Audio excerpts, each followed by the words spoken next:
Buenos días, soy Juan Manuel Martínez, soy el responsable del sector público de Tecnei. En la compañía estamos muy sectorizados y combinamos unas líneas de negocio tecnológicas con la sectorización, con los distintos líneas de actividad, sectores de actividad de la compañía. En mi caso, pues yo soy el responsable de Administración Pública, Zona Centro, AGE, Ministerios, Comunidad de Madrid y entidades locales.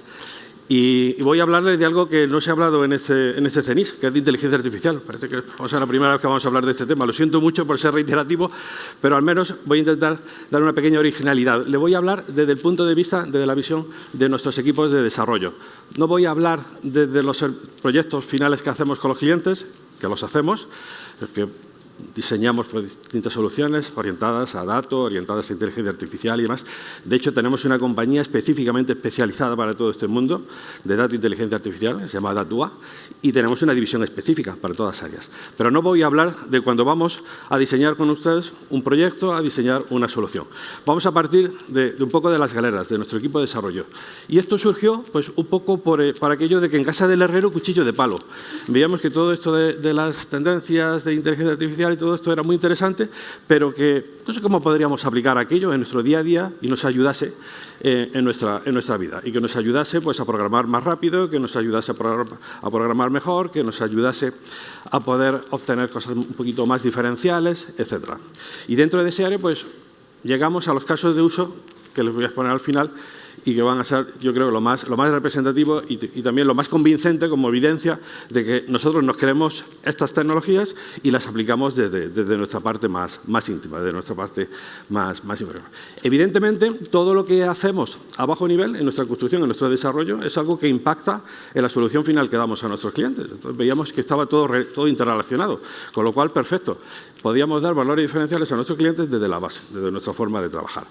Y luego hay otro matiz adicional. Todos conocemos lo que es la administración pública, sabemos la dificultad de retener talento que hay y aunque en la compañía pues, tenemos nuestras políticas de captación y retención de talento con programas específicos para que las personas puedan estar actualizadas y demás, pues es evidente que hay una escasez de profesionales y retener a estos profesionales y encima para que trabajen en tecnologías que a veces en la administración pública no son las más actualizadas, pues no es nada fácil. Entonces, a lo mejor captar a un profesional para que desarrolle en Strut, porque el mantenimiento de este ministerio se basa en Strut, pues es complicado. Pero si le vamos a decir que va a trabajar en una migración, que va a trabajar con cosas de inteligencia artificial sobre sistemas desarrollados en esta tecnología, a lo mejor ya la percepción cambia y puede tener otro interés. Entonces, también para nosotros era interesante que formase parte de esa carrera profesional y de esa evolución. Con lo cual, se iban combinando muchas dimensiones y muchos intereses. El contexto que tenemos es un contexto que no cambia, llamamos así toda la vida, ¿no? Siempre estamos obsesionados con reducción de costes, costes de desarrollo, costes de recursos, automatizaciones. Hay una serie el mercado nos está llevando cada vez a una agresividad mayor, cada vez nos está llevando a tener una diferenciación mayor de nuestra competencia y cada vez estamos más obligados a poder hacer uso de todas estas técnicas como un elemento, repito, diferenciador. Hablaba José Ramón de los robots y demás, y Zaida le decía, claro, es una tecnología que no me gusta. El robot no deja de ser como una modernización híbrida dentro de lo que es la tecnología. No resuelve el problema tecnológico, pero sí resuelve el problema de negocio. Al final, pues la percepción del ciudadano es que la cosa funciona mucho mejor, aunque tecnológicamente estamos incluyendo una pieza. Entonces, en este contexto, vamos a ver cómo podemos ir dando soluciones finales. Lo primero que vimos es que nosotros teníamos que cambiar. Si asumimos estas tecnologías, nosotros como proveedores teníamos que cambiar. Tenemos que cambiar porque cada vez nos obliga a más capacitación. Nuestros entornos de desarrollo son cada vez más complejos. Estas herramientas son herramientas adicionales que se incorporan a lo que hacemos en el día a día. O sea, programamos y además tenemos que utilizar estas herramientas. Estas herramientas no tienen aún el nivel de madurez esperado. Cuando hacemos una demo, pues aparentemente es todo muy impactante y hacen cosas muy significativas y hacen cosas muy llamativas, pero la realidad en el laboratorio es muy distinta. La mayoría de ellas no son predecibles. Cuando hacemos un ejercicio, cuando hacemos una ejecución, el resultado de esa ejecución cambia a la siguiente. Y hay veces que no tenemos ningún resultado con la aplicación de una técnica de inteligencia artificial, volvemos a repetirlo y sí tenemos un resultado más positivo. No es tan fácil. Tenemos también que diseñar probando agentes un poquitín más personalizados a lo que es nuestro día a día. Pero bueno, estamos empezando, estamos iniciando y estamos trabajando. Necesitamos un conocimiento, esto nos lleva a un conocimiento multidisciplinar. Cuando hablábamos de los desarrolladores full stack, no, es que ahora tienen que trabajar también y conocer también todas estas tecnologías. Vamos añadiendo un saltito de dificultad, un grado de dificultad. Y todo esto para buscar ¿qué? Pues para buscar aceleradores. No buscamos desarrollo. Es un error, en nuestra opinión, es un error utilizar estas herramientas para desarrollar, para formar parte de la solución. Si incluimos una piececita con una herramienta más, vamos a tener una dependencia adicional. Por eso, hoy, nosotros en nuestro ámbito no hablamos, por ejemplo, para resolver este tipo de soluciones, este tipo de problemática, no hablamos de low-code. No hablamos de low-code porque supone una dependencia de un proveedor adicional y de un entorno adicional. Lo que vamos a intentar es hacer mejor nuestro trabajo y hacerlo más rápido, más productivo, más repetitivo. Y luego, también dentro de las estructuras que teníamos, en nuestro equipo, nosotros trabajamos con consultores, con arquitectos, con personas, los listos, los sabios, los que dan soporte, digamos, a todo el equipo. Aquí no valía eso, aquí no vale el experto de inteligencia artificial. Aquí tiene que estar distribuido entre todos y todos tienen que hacer uso. Es como una metodología Agile. Todos están afectados de esa filosofía y todos tienen que asumirlo y todos tienen que trabajarlo. Aquí no podemos estar dependiendo en personas clave. Nos puede ayudar para proponer una visión de mercado, para proponer una herramienta, pero no para trabajar, pero no para operar en la forma que queremos hacerlo. Y esto también es un impacto, también ocasiona un impacto considerable en nuestros clientes. Y es un impacto importante en nuestros clientes porque todas estas arquitecturas son también necesitan un poco de estabilidad, necesitan un poco de solvencia. Y muchas veces no tienen la estabilidad que tenemos. Se involucran también agentes. Hoy no quiero utilizar la palabra cloud por no confundir el mensaje, pero detrás de todo esto inevitablemente está el go to cloud. Y hay muchos proveedores que no han visto un desarrollo todo lo rápido que han visto de su tecnología y quieren aprovechar este paradigma de modernización para vender proyectos cloud. Esto en principio es aséptico del mundo cloud, pero directamente pues, todas estas tecnologías, todas esas herramientas, todos esos productos existen en esta arquitectura, en este conjunto global de herramientas con las que vamos a trabajar. Y eso encierra una cierta complejidad. Y necesitamos también un testing más completo y más global. Ahora mismo las pruebas las estamos haciendo pues, dentro de las metodologías que estemos utilizando y con el alcance que estemos utilizando, pero aquí cada vez necesitamos un testing más robusto y más completo. También porque no va a dar facilidad, sino nos va a ayudar en nuestro producto. Y finalmente nos van a ayudar a introducir temas de seguridad. Cada vez más la seguridad es una preocupación, es algo inherente y aunque tengamos pues bien una seguridad perimetral más o menos potente y más, pues nuestras aplicaciones al menos tienen que estar fortalecidas frente a esas posibles vulnerabilidades. Y eso pasa básicamente por un testing un poquitín más sofisticado, más automatizado y más intenso. Entonces, ¿qué es esto de modernización? ¿Qué es lo que vamos a hacer? Pues vamos a coger todas esas tecnologías, vamos a identificar esas tecnologías que en principio yo no me gusta decir que sean obsoletas ni que estén en desuso, porque es que están corriendo en muchos sistemas. Yo cuando salí de la universidad me decían, a finales de los 80, y me decían, no te dediques al COBOL, que esto ya está en desuso, y el DB2, que eso ya ha pasado de moda. Y yo creo que nos vamos a jubilar todos y COBOL va a seguir ahí y DB2 va a seguir ahí. Pero es que no solamente el COBOL, sino un montón de tecnologías que hay detrás. Pues la Comunidad de Madrid tiene un montón de Oracle Forms, tiene un montón de Delphi, en aplicaciones además muy complejas, muy sofisticadas. La nómina, por ejemplo, está hecha en Oracle Forms. Y son tecnologías que sabemos que tienen un límite, tienen una caducidad, pero que no sabemos cuándo y están ahí. Y el modernizarlas, pues deja de tener una cierta complejidad y hay que pensarlo porque tienen una virtud, o la virtud principal, es que son muy estables, es que funcionan. Y entonces cambiar algo que ya funciona, pues ya encierra un cierto reto. Entonces, lo que vamos a identificar es todas esas aplicaciones para o evolucionarlas o transformarlas. Pues, o vamos a ir poco a poco evolucionando su parte tecnológica, vamos a intentar evolucionar o su parte gráfica, pues fundamentalmente por razones de seguridad, por razones de eficiencia, por razones de rendimiento, o vamos a transformarlas por completo. Y transformarlas puede ser aplicar una estrategia de microservicios, o básicamente va a ser ir rompiendo partes para ir aplicando y sustituyéndolas por tecnologías más actuales. Y para hacer esa migración, normalmente en todas estas aplicaciones no hay ningún conversor, no hay ninguna herramienta automática que me pase de una tecnología a otra. No hay ninguna magia para coger una aplicación Oracle Forms y me suelte Angular, la parte visual por un lado, y poder separar de la parte de acceso a base de datos o la parte más de negocio. Todo esto lo tenemos que ir haciendo poco a poco con aceleradores, con facilitadores. Y esos aceleradores es lo que vayamos a ir descubriendo, lo que podamos ir consiguiendo y lo que nos puede ir dando la inteligencia artificial. Y estas iniciativas, ¿de dónde salen? Estas iniciativas no tendrían sentido si no procedieran o de una estrategia, el digital más global, del organismo, que el organismo decide que tenemos que cambiar, o por una imperatriz es una dirección del fabricante, porque ya directamente nos deja de dar soporte. Hay algunas tecnologías que se nos están incrementando muy considerablemente los gastos de explotación, porque el proveedor nos obliga a ir subiendo de versión. La subida de versión lleva un coste adicional, no solamente en recursos, sino sencillamente por utilizar una versión que está no descatalogada, pero sino previa a la descatalogación. Y sabéis que hay muchos fabricantes que hay versiones que ya consideran en desuso y les aplica un markup y reducciones de código, ¿no? No lo vamos a hacer como ejercicio tecnológico. Y sencillamente un tercer nivel sería pues, asegurar la vigencia tecnológica. Típicamente los grandes organismos comienzan desarrollando con una tecnología, aparece otra más moderna, pasan a la siguiente, aparece otra más moderna, pasan a la siguiente, aparece otra más moderna, pasan a la siguiente, pero nunca tienen cuidado de ir actualizando las anteriores. Con lo cual van dejando aplicaciones en cada uno de distintas versiones, ya no solamente de la misma tecnología, sino dentro del propio producto. Y al final acaban con una línea base, con un cúmulo de aplicaciones con muy diversos estados de desarrollo, de versionado y de actualización.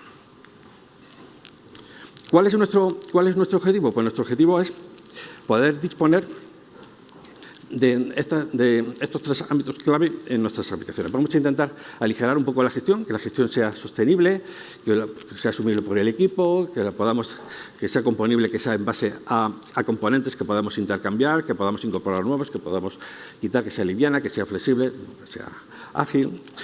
Vamos a intentar también acercarnos al negocio, porque cada vez más lo que estamos teniendo dificultades para asumir y para poder responder a las necesidades de negocio.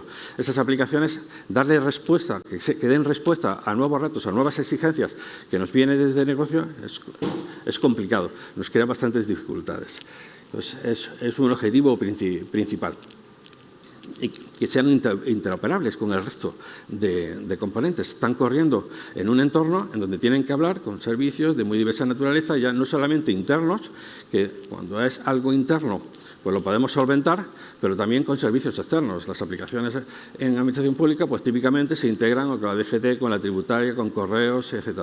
Y si esas integraciones nos están exigiendo una actualización tecnológica que no tenemos, ahí no podemos hacer nada, no podemos interactuar. Si estuvieran en nuestro perímetro, pues sí, pero ahí no cabe ninguna posibilidad. Entonces quedan aplicaciones que sencillamente no pueden hablar con el entorno natural del sistema. Y a nivel de producto, lo que vamos a intentar atribuir conseguir todos estos atributos, pero fundamentalmente vamos a incidir en que sea seguro y que sea resiliente. Cuando hablamos de resiliente es que cada vez más no podemos consentir que la aplicación se caiga como tal. Las aplicaciones, es un drama cuando una aplicación está caída. Tenemos que diseñarlas en forma de servicios de tal forma que al menos alguna parte permanezca operativa, o si hay un fallo, que ese fallo solo afecte al contexto en donde esté ese problema, pero que la aplicación intente dar servicio en la medida que pueda y con la funcionalidad que no se vea afectada. Ese es uno de los objetivos que vamos a perseguir también con la modernización. Al margen de que sea auditable y que sea observable, porque estas herramientas vinieron de una forma de desarrollo en donde hay unas tecnologías que no tienen estas facilidades. Hoy la mayoría de esas aplicaciones, por logs y demás, son fácilmente monitorizables y podemos saber pues, si están funcionando, podemos tener datos de tráfico, podemos tener mucha información de cómo va funcionando la aplicación. Estas aplicaciones, normalmente las que vamos a modernizar, normalmente no tenían nada más que las facilidades que les incorporaba el programador de una forma un poco artesanal, ¿no? Digamos. Y aquí tenemos que incorporarle todas estas facilidades para que se asemejen al resto de aplicaciones. ¿Cómo trabajamos? ¿Cómo llegamos a modernizar? Cuando vamos a un cliente, ¿cómo elegimos a las aplicaciones para modernizar? Normalmente el cliente lo que quiere es modernizar la aplicación crítica que se le está quedando más obsoleta. Y bueno, manejamos líneas base, conjunto de aplicaciones muy voluminosos y que normalmente a lo mejor abordar la más complicada, la más crítica, no es lo más razonable. Debemos de ir descomponiendo por partes o a lo mejor debemos de comenzar por una más sencillita, más pequeñita, que nos pueda dar más ideas, que nos pueda servir más de ayuda. Hay una metodología o hemos construido una metodología para atacar estos problemas. Para nuestra metodología son tres cosas. Son tareas, son técnicas y son herramientas. Tareas son distintos conjuntos de cronogramas, de actividades que vamos a ejecutar para llevar a cabo la planificación de los trabajos que vamos a realizar. Y esas tareas pues, puede ser un análisis, un ASID, puede ser cualquier tipo de análisis, pero son secuencias, paquetes de trabajo que hemos aprendido de otras situaciones previas que sabemos que han funcionado y que vamos a utilizarlo a priori. Las técnicas es las facilidades, es lo que nos va a permitir resolver el problema que encierra cada tarea en base a una herramienta. Es el enlace entre tareas y herramientas. Es vital que identifiquemos cuál es la técnica más adecuada para utilizar en cada momento y que nos resuelva la vida de cómo ejecutar esa tarea de la forma más eficiente y sobre todo que conduzca al resultado que esperamos. ¿Qué nos ocurre? Que si no conocemos esas técnicas, pues podemos elegir inadecuadamente las herramientas. Podemos elegir una herramienta que no soporte esa técnica de la forma más adecuada. Y entonces utilicemos pues, solamente por mercado, solamente porque la tengamos ahí disponible y esa herramienta no nos ayude oportunamente y no nos dé todo el soporte que necesitamos para la ejecución de la tarea. Y ahí es donde está nuestro valor añadido también, porque somos capaces de seleccionar las herramientas más adecuadas en cada momento. Y en la actualidad, pues hablamos de Copilot, hablamos de ChatGPT, pero hay un rosario indefinido y de aplicaciones y que además la funcionalidad de cada una va superando a la otra en un periodo muy corto de plazo. Una herramienta que estamos utilizando, 4, 5, 6 meses, ya estamos oyendo que hay otra que nos ofrece más facilidades, que nos ofrece más funcionalidad y que sería más recomendable para utilizar. Ese es el valor añadido que como compañía ofrecemos a la ejecución y el desarrollo de esta modernización, de estas soluciones, basado fundamentalmente en la experiencia. ¿Y qué podemos? Estamos hablando de aplicaciones, pero ¿qué podemos modernizar? Pues podemos modernizar y podemos aplicar la inteligencia artificial prácticamente en todos los ámbitos de desarrollo. Por romper un poco el esquema, el puzzle de desarrollo, pues si empezamos con la parte de despliegue de aplicaciones y demás, pues aquí estamos apoyando inteligencia artificial para construir script, para crear información para cuadros de mando, para ver cómo han ido los despliegues de las aplicaciones, para conseguir información. Hay una información muy útil, por ejemplo, que solemos utilizar en estas circunstancias, que es ver el esfuerzo que ha llevado el despliegue de cada aplicación. Normalmente los equipos de desarrollo desarrollan, liberan y creen que ya ha finalizado su problema. Sí, pero detrás hay un equipo que coge esa aplicación y que la tiene que desplegar. Y que la va a desplegar a lo mejor otra vez dentro de 2 semanas porque han detectado un bug o un error que tienen que corregir. Entonces, saber qué aplicaciones están demandando cada vez más esfuerzo de despliegue, cada vez más esfuerzo, más necesidades para llevarlos a los entornos productivos y ver todas esas estabilizaciones es algo que nos da mucha información de cara a la aplicación, independientemente de la calidad de la aplicación, independientemente del estado en el que se encuentre, independientemente de su criticidad o de su tecnología. Tenemos también muchas facilidades y también tenemos mucha posibilidad de mejorar en todos los productos que entregamos a los stakeholders. Podemos todos los ejercicios de análisis de impacto, validación de necesidades, requisitos, etcétera. Ahí el uso de la IA es el más evidente, es el más habitual y es el más común que aplicamos todos. Y aquí hay un escenario enorme y hay un uso potencial tremendo para todo lo que podemos hacer en el día a día. Yo creo que casi todo lo utilizamos, muchas veces no decimos de dónde viene, en qué nos hemos basado ese trabajo, pero el uso es evidente y que es muy intenso. Tenemos también muchos usos a nivel de usabilidad y de accesibilidad. Trabajamos la accesibilidad pues, de acuerdo a las normativas, de acuerdo a los informes que tenemos que preparar de cada portal, etcétera. Pero no trabajamos desde una forma de uso más inteligente. Decía Zaida antes que quería mejorar las interfaces de usuario. Yo recuerdo, me hace mucha gracia, en Carrefour, que no sé si lo vieron, hubo un momento de una campaña que decía, si tiene problemas con la aplicación, ayúdanos, avísenos, le ayudamos. Y yo decía, pues tengo un problema con la aplicación, pues mejorarla, y así no tenéis que pedir ayuda a nadie, ¿no? Que lo haga. Esa es la finalidad de las aplicaciones, ¿no?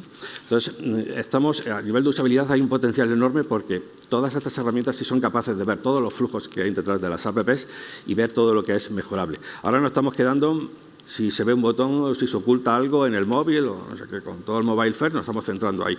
Pero en la secuencia de actividad que percibe el ciudadano y más bien para todo el colectivo de ciudadanos, pues es algo muy mejorable. Y es algo que nuestros equipos van aprendiendo poco a poco, pero que estas herramientas les permiten utilizar de una forma muy agresiva, muy actualizada y detectar muchas mejoras en las interfaces a un coste muy bajo. El potencial aquí es enorme, y la mejora es terrible. También dentro de nosotros mismos, nuestros equipos de arquitectura y de desarrollo son capaces de validar arquitecturas sencillamente porque van comparando benchmark, van buscando información que existe en el mercado y de una forma relativamente fácil nos la están incorporando, nos la están proveyendo y nos están aportando bastante información. En explotación de datos, pues hay unas facilidades y hay unas posibilidades tremendas a la hora de agrupar, a la hora de identificar tendencias, a la hora de identificar patrones de una forma también prácticamente inmediata. A nivel de infraestructura hay un campo enorme con todo lo que es modernización, script de automatización, hay un campo terrible de mejora en todas las tareas tradicionales que hacen los operadores. Los despliegues ya lo estamos haciendo prácticamente automáticos, algunos hasta con marcha atrás incluido. Hay un potencial terrible en este ámbito. La inteligencia artificial generativa y con todos sus agentes pues también se están incorporando en todas las actividades. Los agentes están en una versión muy preliminar y nosotros mismos nos quedamos sorprendidos de cada vez la mayor velocidad con la que están apareciendo nuevas funcionalidades, nuevas posibilidades, nuevas capacidades. Y nos obliga a estar continuamente evaluando en el mercado para ir viendo la nueva funcionalidad que van aportando los nuevos componentes que se liberen.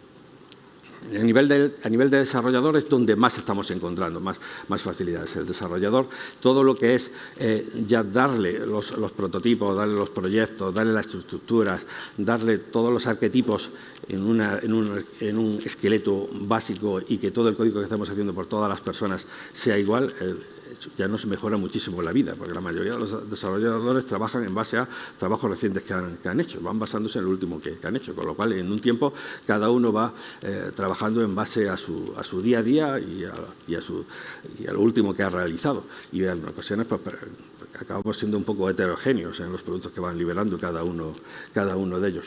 Y en su código, aunque todavía estamos muy lejos de poder generar un código que directamente sea aplicable y que directamente pueda subir a la aplicación, pues sí que puede tener sobre todo muchas facilidades a la hora de completar y le puede servir de guía a la hora de añadir su código. Para muchos desarrolladores, para otros no es tan positivo porque hay otros que son más creativos desarrollando desde cero. Se quedan con el esqueleto y eso es lo más acertado. Pero al final son facilidades que están a su disposición y que asimilan y que trabajan y se sienten cómodos haciendo uso de ellas. Y la otra gran parte de facilidades y ayudas que nos ofrece toda la IA es en el mundo del testing. Y es que además lo necesitamos, porque dentro de desarrollo siempre hay un esfuerzo ingente en intentar hacer unas pruebas que concluyan buenos resultados y que realmente estén probando el producto y muchas veces los resultados no son todos los positivos que esperamos. El poder automatizar todo esto, el poder hacer casos de uso que estén basados no en lo que recientemente haya desarrollado, en probar lo que ha desarrollado el desarrollador, sino un caso de uso que cubran la cobertura de pruebas que necesitamos. Porque muchas veces los errores no surgen en lo último que se ha tocado, surgen como consecuencia, como un error colateral de lo que se ha tocado. Ahí hay un potencial también enorme. Y centrándonos, y llegamos ya a los casos de uso, voy a comentar los 5 casos de uso más relevantes o que creemos que están más maduros que podemos utilizar en el día a día. Lo que denominamos datos sintéticos. ¿Cuál es la problemática? Cuando vamos a utilizar herramientas de rendimiento, sorprendentemente, o directamente no tenemos datos suficientes para que puedan ejecutarse, o sorprendentemente nuestros datos no son válidos.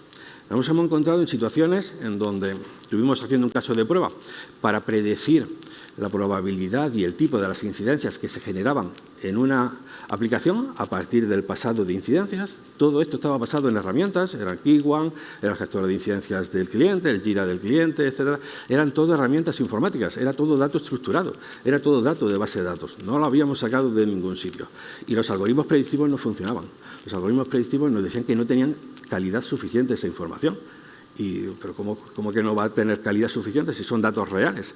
Claro, ya entendíamos que al final todos estos datos tienen un sesgo y todos esos datos responden a los casos de uso más frecuentes. Es la operación normal, y la operación normal de las aplicaciones se utilizan principalmente, la utilización se centra en una serie de casos de uso, pero no en toda su complejidad. Y entonces el algoritmo detectaba que dentro de todas las posibilidades le faltaban datos para poder tener una cobertura suficiente a la hora de explotar esos datos.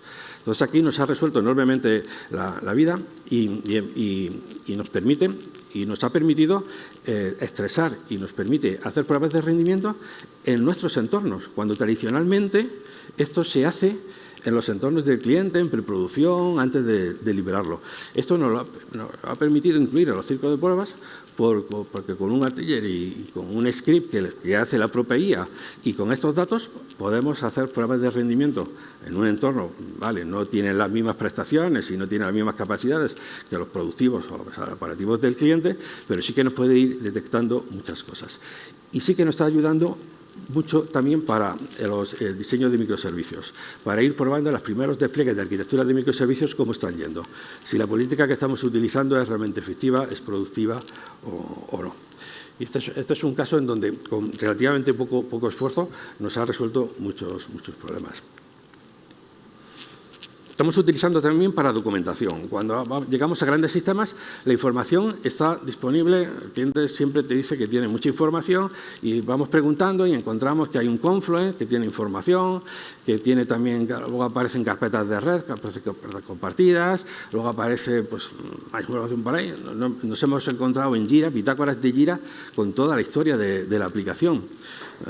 Y cuando llegamos a ese cliente y estamos aprendiendo de sus aplicaciones y estamos viendo, pues esto es una complejidad porque obliga al equipo a estar investigando, a estar indagando y buscando información. Y muchas veces información que no es la más exacta o que no es la más actualizada. Y luego en distintos formatos, porque encontramos, pues hay un PDF de un manual de no sé qué, hay pues texto estructurado ¿sí? En una herramienta, en una aplicación, o hay por ahí una wiki, etc. Entonces lo que hemos desarrollado también con muy poco esfuerzo son chatbots sobre esa información. Entonces se convierte como en una especie de ChatGPT, que le pregunto, que busco, pero claro, me va a buscar solamente sobre esa la información que tengo dentro de la organización. Y me la va a estructurar, y me la va a ordenar, y me la va a clasificar. Y por lo menos me va a dar esa primera información, voy a saber qué es lo que hay y lo que hay sobre lo que estoy buscando. A lo mejor al principio no me pone lo más importante, pero bueno, ya sé dónde está, dónde reside ese contenido o esa información que me puede ser relevante y ya puedo ir directamente a esa información. Esto es algo que podemos hacer también con muy poco esfuerzo. Migración de código. Migración de código es quizás uno de los casos de uso que más escuchamos, que más oímos, que más hablamos. Nosotros estamos migrando mucho lo que es front, mucho lo que es la parte visual y poquito de back, poquito de negocio. Las herramientas, los asistentes son realmente espectaculares. Es que les das pero casi un diseño de página manual, como si pintases una pantalla a mano, se la das y te escribe todo el código asociado a ese front. Y te escribe pues, todos los controles, cómo tienes que hacer todos los controles y todo el diseño. No con el look and feel del cliente, pero sí toda la estructura de esa interfaz. Y es realmente impactante. ¿Esto para qué nos sirve? Pues nos sirve para migrar rápidamente interfaces pues, de una aplicación Delphi. Es muy fácil darle la pantalla y ya tenemos toda la estructura de todos los componentes y no se me va a olvidar ninguno. poquito más, porque de lo que me den no lo vamos a poder utilizar.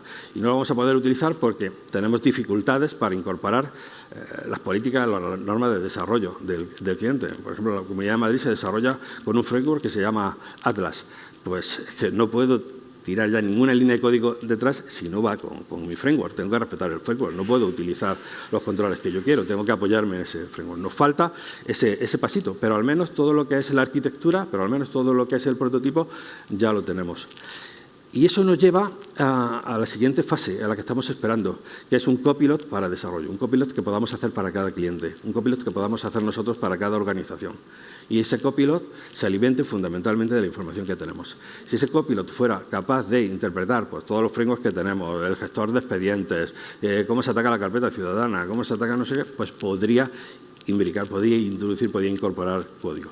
Hasta ahora lo que nos estamos quedando fundamentalmente es en la lógica de la parte visual, de la parte gráfica, que ya es bastante. Y luego hay tecnologías que la separación de parte visual, parte de negocio es muy clara y nos permite prácticamente evolucionar la parte visual y continuando con la parte de negocio, y es una migración sin excesivo riesgo, más allá de la pura tecnológica. Estamos también migrando servicios de seguridad más tradicionales, más inseguros, a servicios más actuales, a servicios API REST.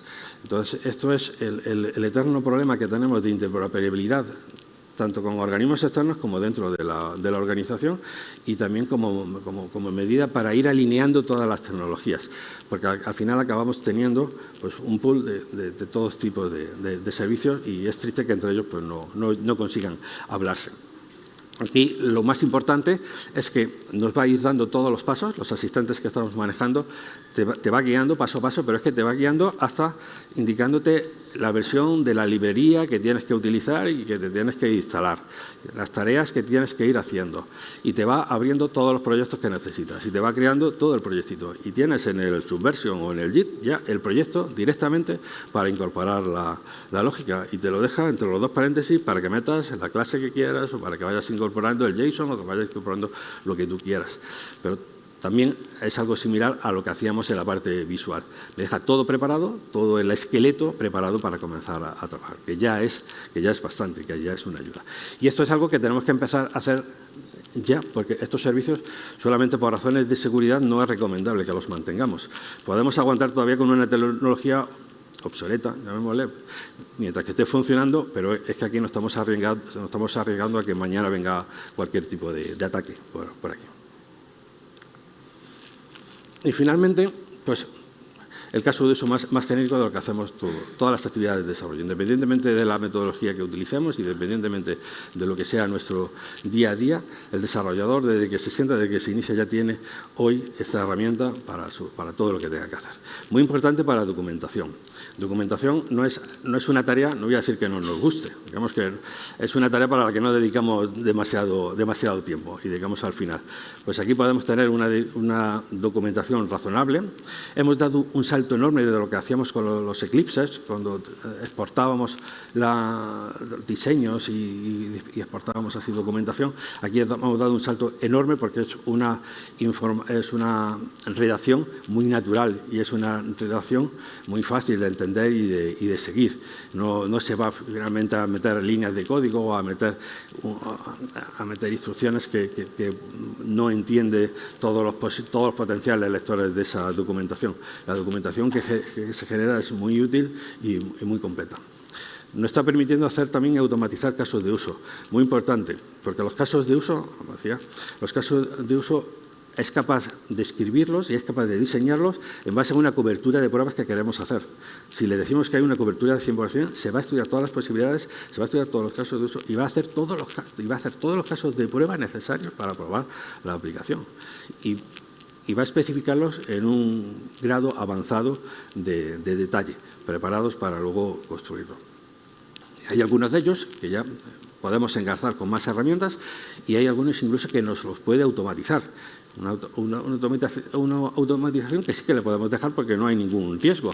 Y directamente pues se prueba el caso de prueba, si no va, pues se revisa, se ajusta, se cambia y ya está. Porque aquí no es una aplicación, no es un fallo de una aplicación que esté corriendo en producción, es algo que está en desarrollo. Y potenciamos enormemente todas las pruebas que estamos haciendo, el esfuerzo. Y una cosa más que podemos ir añadiendo también es toda la parte de integración con API, toda la estrategia de apificación que estemos siguiendo. Todo ese mundo que lo estamos generando como un área un poco específica, especializada, colateral de lo que es el desarrollo, nos permite integrarla dentro del desarrollo e incorporar también las propias, la prueba propia y la validación de los contratos de integración que haya detrás de cada API o detrás de cada tecnología de apificación que estemos utilizando. Y finalmente, si hacemos un compendio de todo esto y intentamos ver en cada fase global del proyecto dónde nos está ayudando más y dónde estamos teniendo más éxito, estamos viendo que en la parte inicial de preparación del proyecto, análisis de documentación, diseño y desarrollo, estamos teniendo un retorno de esta inversión a nivel de horas y de eficiencia muy grande, razonablemente grande. A nivel de pruebas es donde más estamos obteniendo, donde más éxito estamos obteniendo. A nivel de automatización y herramientas, un poquito menos, es donde debiéramos de mejorar o donde tenemos que revisar un poco los asistentes que estamos utilizando o cómo lo estamos haciendo.